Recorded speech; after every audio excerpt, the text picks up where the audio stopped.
Hi, I'm Mitch, and today I'm excited to show you how I created a giant backyard swinging bed. I first started with an old twin mattress that I had and put a mattress protector on it made for the outdoors. But my next step was I had to cut some 2x4s that were a little bit longer than the mattress, and then I needed to put the supports in. I wanted to use standard size lumber, which is 2x4s, 2x6s, and 1x4s, easy to get at your local hardware store. This new Kreg jig, the 720 Pro, is perfect for this job. Its ease of use is so great I don't have to adjust the jig like previous ones for the thickness of the material. First I'm going to do is grab the drill bit that comes with the tool. It's adjustable with markings on it, shows you exactly through the window where to place your clamp. This one is going to be 1.5 inches thick for this 2x4, so I'm going to lower it all the way up to the 1.5 inch mark, and then I will clamp it tight. Next thing I'm going to do is insert the board that I'm going to drill into and clamp it down. Look how easy that is. It holds it in place. Just put the drill bit in my drill and just go. Once it reaches the clamp, it will stop. It gives you exactly how deep you need to go. No need to worry that you're drilling too far. Back to the Kreg jig that comes with the screws. I'm going to use the 2.5 inch size. All you got to do is put them into the pre-drilled holes that you placed, and I'm going to mark throughout the bed where the supports are going to go. I'm going to start with my end pieces, place those in there, and go ahead and tighten them down with my drill. Look how easy and simple that is. So much better than drilling through the other side of the 2x4 where you can see the screws. Now I'm going to go ahead and mark along the frame an equal distance that will allow me to go ahead and place the other supports. These supports are going to be a little different though. They're going to be laid flat on their sides against the ground. Now, if you think about it, this will be the bottom of the frame for the bed. So we'll use the ground to space these properly. Once I get all of the screws inserted, it is super strong. Just go ahead and flip the frame over and watch this. I can step and walk on these, and it is stronger than if I were to place the screws on the outside. Now I'm going to take the mattress, do a quick test fit, and see if it's the right size. Now it's time for the railings. Again, I'm going to go ahead and mark, pre-drill every hole you do so we don't split the board. And what I want to do is make sure that the railing is going to be on the outside, but the screws will come from the inside. We're trying to hide the fasteners. It also makes it a lot stronger. So go ahead and put your wood screws in. We're going to do this on all 4 corners. Again, like I said, you've got to make sure you pre-drill. Insert all those screws, put them in, and look how strong that is.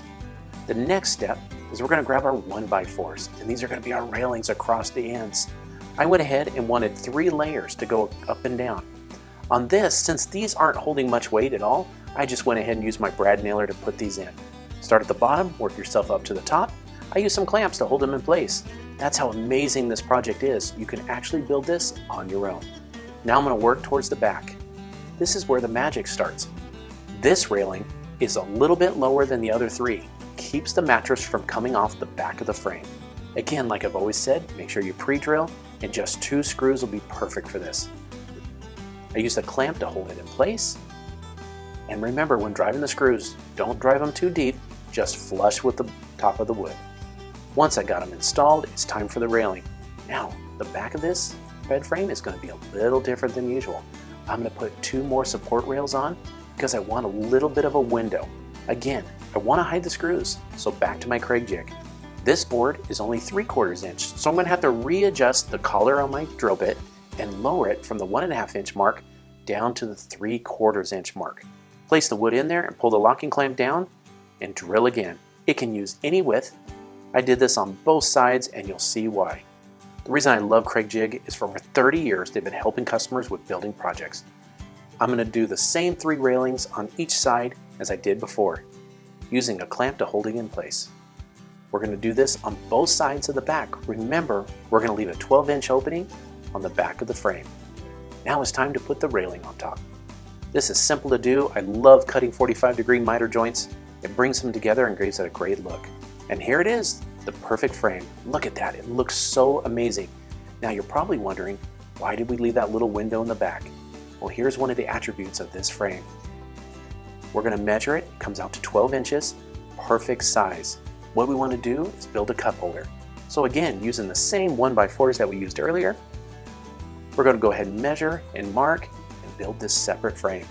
All it takes is using a few pieces of the scrap board, No need to go out and buy new boards for this. There will be plenty of scrap left over.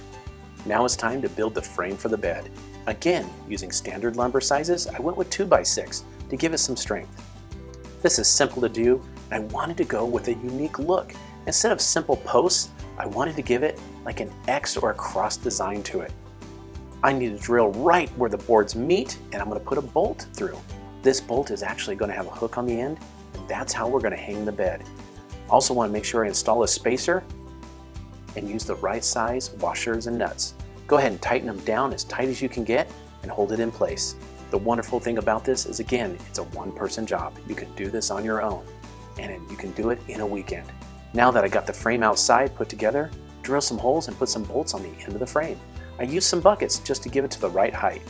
Use some 3/4 inch rope, tied a knot in the end, and all it is just a simple knot. Nothing fancy, because the more pressure that's put on it, the tighter it holds. And it's adjustable later. Now, once you got it tied up, go ahead and swing it over your hooks. Again, back through the last of the eye holes. Right there, pull it tight, tie your knot again, and all you got to do now is pick it up and hang your bed. Oh, look at that. Do the other side, your swinging bed. Just a little bit of simple adjustment will do the job. We are almost there. Look at this thing swing. Now it's time to put the mattress on. Again, make sure you use an outdoor cover. Now, here comes the special part of this whole project. Using some PVC pipe of different sizes, from 1 1/4 to 1 inch, we're going to build the frame for the canopy over the swinging bed. Once I got these cut, as you can see, if you use 1 1/2 and 1 inch pipe, it slides inside of each other, just like that. Take our PVC pipe, and we're going to build the frame at the top. This can be done after the frame has been installed, and again, it's a one-person job. Using the cutters, I can cut that pipe exactly how I want, right on site, and all the pieces slide together perfectly. Now that I've got it all set up in the back, it was time to put on a little bit of cushion that I made, and it hangs right over the railing. That way it's removable in case a passing storm comes through or you need to take it off for the winter. And look at that fold down right there for our window. It's perfect. Remember that before picture? Here's our after. Using an inexpensive painter's tarp, I was able to make the canopy using the PVC pipe. We took our backyard, put this swinging bed in there, and just transformed it. It holds drinks, popcorn, and remember that sliding canopy? It slides out. The canopy is adjustable. You can pull it from the back to the front, and guess what? You can use it for movie night to watch all your favorite Hometalk episodes. Just right there. It's really great having the family come out and watch movies out as the sun sets. It's comfortable and has a little bit of a swing to it and is so relaxing. Now, if you use it during the day, it's still got the shade. I hope this project inspired you to build your own backyard swinging bed. It is a wonderful addition to the backyard. The family loves it. I built it in one weekend, in 48 hours, and I built it for less than $200.